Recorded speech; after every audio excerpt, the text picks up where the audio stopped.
All right, fantastic. Now we've got all of our elements in place, and as I mentioned, we have our universal selector, the body, and the wrapper definitions. You can take a look at what they look like. You can even go to full code view inside the style.css, and you can see all of those three definitions. I've also added a couple of comments inside here so you can keep track of what we're doing and how it all works.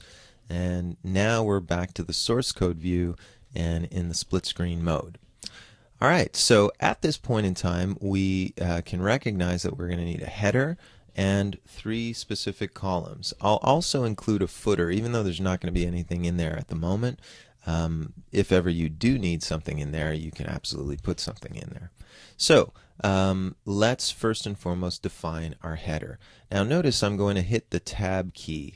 Well, first I'll press return just to get a little bit of spacing happening inside there. And I'm going to hit the tab key to indent all of these other divs that we're going to be creating here. And the only reason I'm doing that is so that we can visualize things a little bit easier when we're looking in our code view. So you could just do the same thing that we did before, which was to actually either write it out, div ID, and we'll call it header, or you could go to your insert menus one more time and take note, that's where my cursor happens to be located. Perfect. And what I'm going to do is insert a div tag. Now it's not a class, but rather we're going to use an ID, and I'm going to call it header. Now I could stop right here and then just define my own CSS, but in CS4, Adobe Dreamweaver CS4, there's this new CSS rule button that we have here, which I will click. That takes me directly to the new CSS rule. So as you can see, it's an ID, and the name for this ID is #header. It's perfect. It's going to be in our external style sheet called style.css. So let's click OK. Now, do we have to worry about positioning with this element? Actually, not really, because it's the first element that appears inside of my wrapper. That's perfectly fine. So it's going to be right at the top by default. So I don't have to worry about positioning things with regards to relative or absolute positioning or anything like that, in fact. All I really want to be doing with this element is defining the height and the width. Now, I said not to define the height in the wrapper. But here, the height for the header will need to be defined. And the only reason for that is simply because if we do not specify how high we want this header, the graphic that we're going to be using as a background image will not show up the way we want it to. So 900 I don't even have to worry about because it's going to stretch out to the actual width of the wrapper, which happens to be 900. But just to ensure the fact that this is 900, I'm going to put in 900 pixels right here. Now the height, you may or may not remember the value for that, so I'm going to hit the tab key, command tab or alt tab on a PC, and I'm going to go back to where we were. Now if you'll notice, it's the top section here that I want to be working with. So if I were to switch to my zoom tool, and you'll notice if I turn on my rulers and guides, command semicolon, here it is, and you can see that I've got about 130 pixels sort of defined for this area here. Perfectly fine. Let's go back to Dreamweaver and we'll say 130 pixels is what we need for the height of this value. Now, if I were to apply that, we don't really see anything because there's no definition inside this code here that says div ID header. But that's okay. At this point, what I also want to do is to go to the background.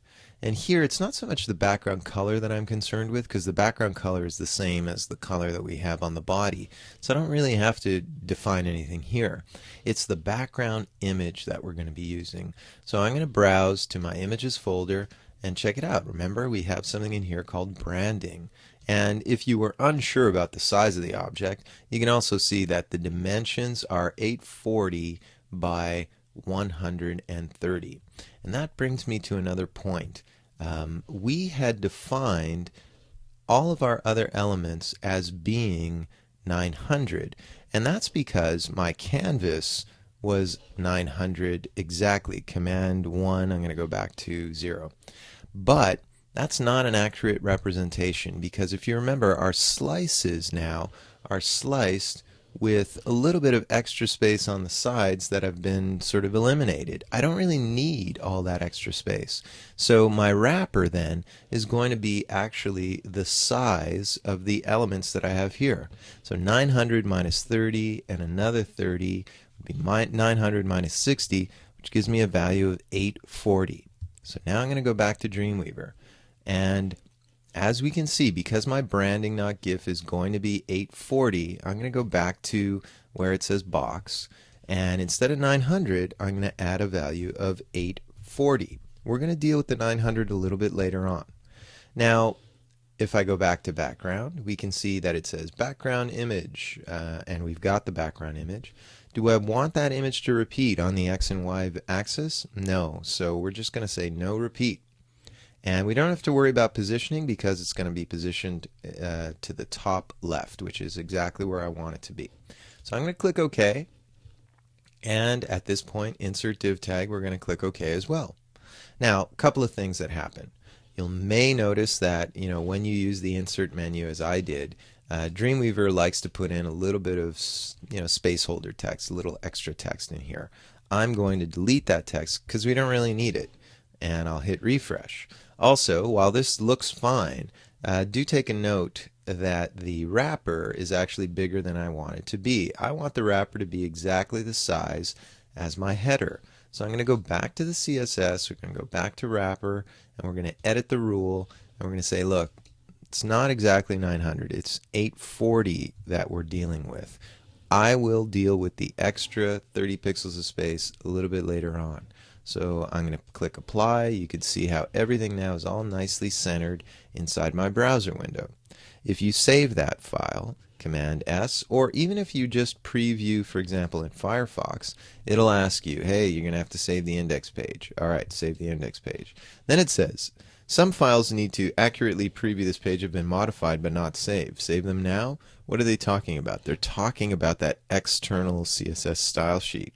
And as you can see here, there's an asterisk there, meaning it hasn't been saved yet. So you won't really see these changes take place unless you save these as well. So we'll say, yeah, sure, save the other elements. So look what we've got. You've got the image that we prepared inside a photograph, and it's centered on this page. And also check this out. As I move my browser window, I can see that that little trick of centering the wrapper has absolutely worked for us, and we can see that the object is centering.